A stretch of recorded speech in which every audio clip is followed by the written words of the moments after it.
This just in, SeaWorld Orlando finally announces their long-awaited B&M new stand-up coaster, which is called a Surf Coaster. We know the official name, the official stats, as well as everything else we need to know about this must-ride attraction that is coming to SeaWorld Orlando in 2023. But you're not going to want to miss, near the end of the video, I'm going to share my thoughts with you on why I think this move was very questionable for SeaWorld, and tell you what I think the park could look to doing after this attraction, like what type of coaster could come next. And since I'm having a great day, I'm even going to tell you what year I think the park could open up their next roller coaster. Welcome to Theme Park Predictions and More. My name is Brandon. Now let's get into this. SeaWorld Orlando has been rumored to be getting a new coaster for 2 years now, and we've seen track being delivered to the park almost 6 months ago. And a huge shout out goes to BGW fans, because they were the first ones to really discover the leaked layout, as well as bring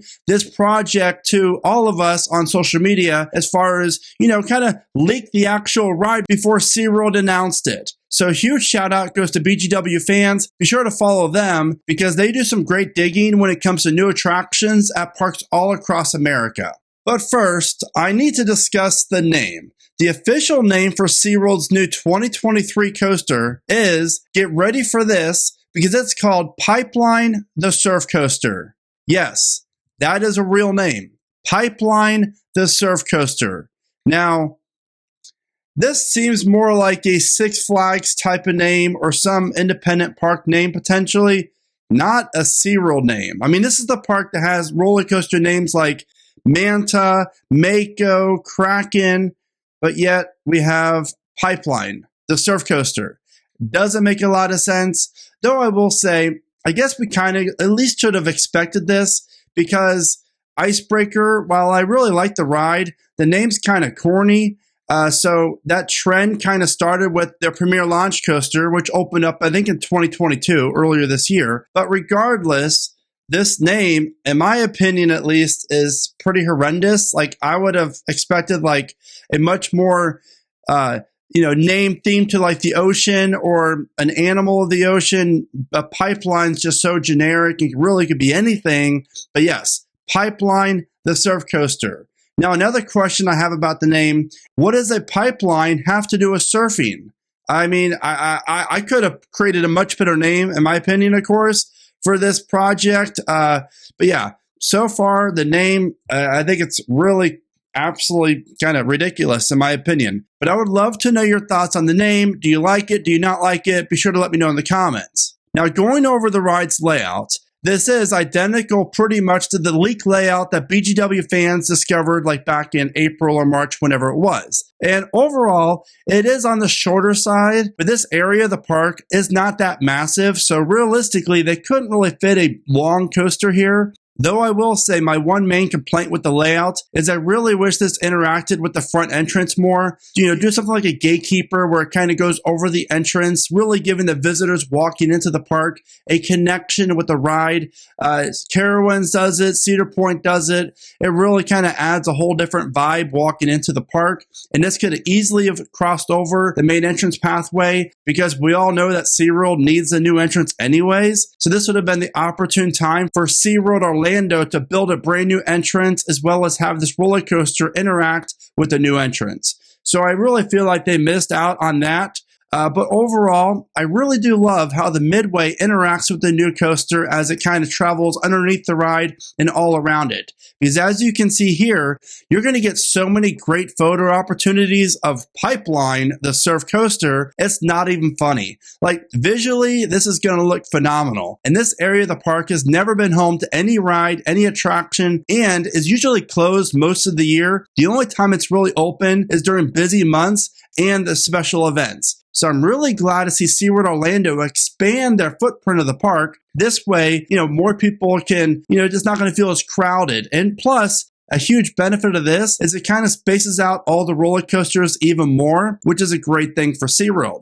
Now, the ride starts off with a launch that does feature an airtime hill, which will be awesome. I will admit that. And then you have the overhead hammerhead turn element. That's going to be the tallest point of the ride at 110 feet. So I'm definitely excited about that.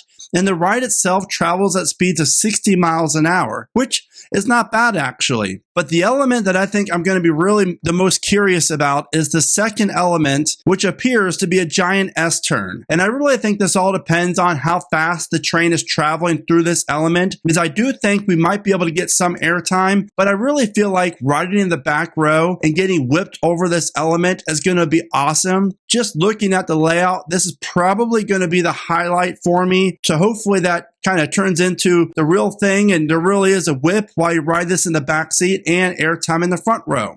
And this element does appear to be on the taller side, so that's not necessarily a bad thing. But then you travel down in what looks to be like a water splashdown area. Maybe they'll have some fountains that shoot up as the train travels over this or not. I don't know. But then you travel through the ride's only inversion. Yes, a B&M roller coaster featuring only one inversion. That does not happen very often. So it looks to be as if it's like a giant corkscrew that has a different kind of transition to it.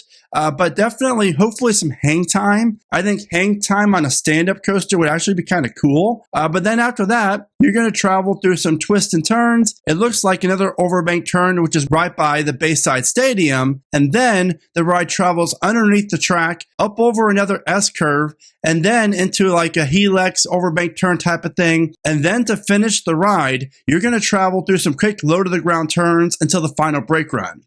So overall, I think Pipeline, the surf coaster, will offer a pretty action-packed layout. So I am impressed with that.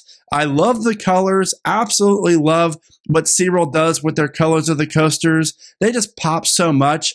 And despite the name, which another thing that I find odd is the fact that the logo has no colors from the actual ride itself. Because the track is like a teal blue and then the supports are white, but the logo is red, yellow, and like a dark blue. It's just kind of odd to me. But when all said and finished, you're going to travel through 2,950 feet of track, making Pipeline the first stand-up coaster to debut since the Georgia Scorcher opened at Six Flags Over Georgia in 1999. Yes, for some reason, B&M decided to reinvent their stand-up coaster after opening one over 20 plus years ago.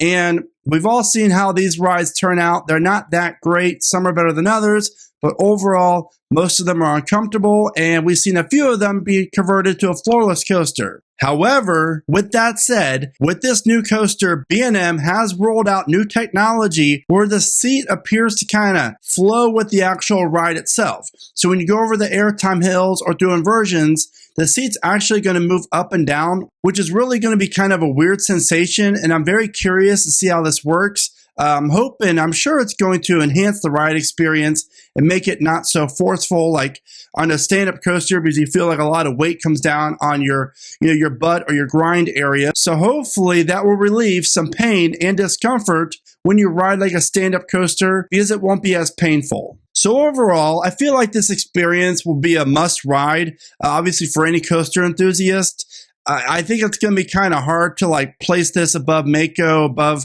Kraken, maybe even Manta, or even Icebreaker as the best coaster in the park. But again, I don't really like to judge a ride before I ride it. I'm just very excited to see, for one, B&M's adding another launch to a coaster, which is great. This will be their first one since Thunderbird at Holiday World, and B&M's opening up a roller coaster that only seats 2 across. Now, just imagine if Pipeline, the surf coaster, was actually a sit-down coaster, and this design was B&M's take on a Blitz coaster.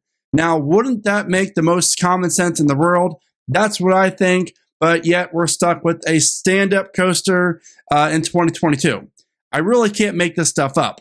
But with that said, here is why I feel as if this coaster was a very questionable decision for SeaWorld Orlando.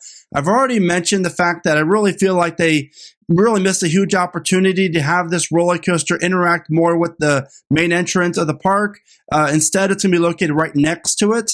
So I really feel like SeaWorld Orlando could have incorporated the layout to make it all around the main entrance instead of just off to the right of it. But that's not the main thing I'm disappointed with. This ride will probably offer a 52 or 54-inch height requirement when it opens. And when you pair that with Mako, Manta, and Kraken, and obviously Icebreaker, whose height requirement was 48, but now it's 52, Families go to Orlando most of the time, and SeaWorld needs to attract more families from Universal and Disney, but yet we have a new coaster that offers a very high height requirement.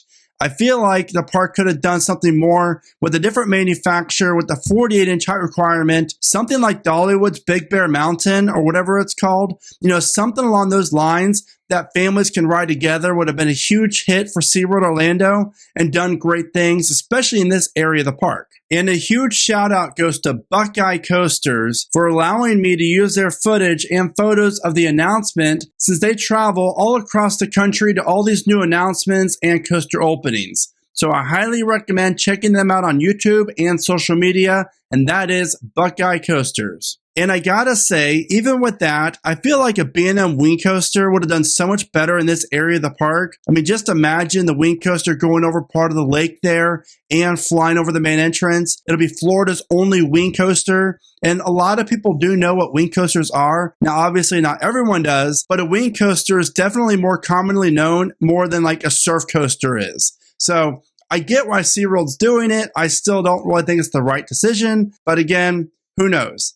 So now that we know about the surf coaster, that leads us to wonder, what's next? What will SeaWorld add next coaster-wise and when? And there's a lot of different options that the park could go with. I feel like the Wild Arctic building, which the ride itself does not operate anymore, and that exhibit is so good that it needs to have an attraction to filter people through just to see the exhibit. So I really feel like SeaWorld will remodify this building to make it include a new roller coaster, maybe something like SeaWorld San Diego, because obviously they're doing that currently to their Wild Arctic attraction. But for SeaWorld Orlando, does it make sense for them to add 3 straight launch coasters? I don't really feel like it does, but it wouldn't surprise me, on the other hand, if they went this direction, because there's a ton of room around the Wild Arctic building for a roller coaster layout to be built. It could potentially be a pretty long layout. But whatever roller coaster that comes to SeaWorld Orlando next, I really feel as if it's going to feature a 48-inch height requirement. That way more people can ride it. There's a lot of different things SeaWorld could do here, but I do feel as if the Wild Arctic building is something to keep an eye out, because this will be the home of the park's next major attraction, hopefully a roller coaster, and I do predict that it would open up in 2025 at this point. I don't see it being 2024, though I could be wrong, only because this is SeaWorld we're talking about, and they probably want more people to see the exhibits that the Wild Arctic currently offers, and instead of having no ride there at all, just modify the building and build out a new coaster there. So those are my thoughts on SeaWorld's new Pipeline, the surf coaster, and what the future holds for the park. Now I want to know, what do you think about the new Pipeline surf coaster, and what type of coaster do you feel as if would make the most sense for SeaWorld Orlando to add next, and where in the park? You know what to do. Let me know in the comments. And as always, thank you so much for watching. Remember to smile today, think positive, and keep riding coasters.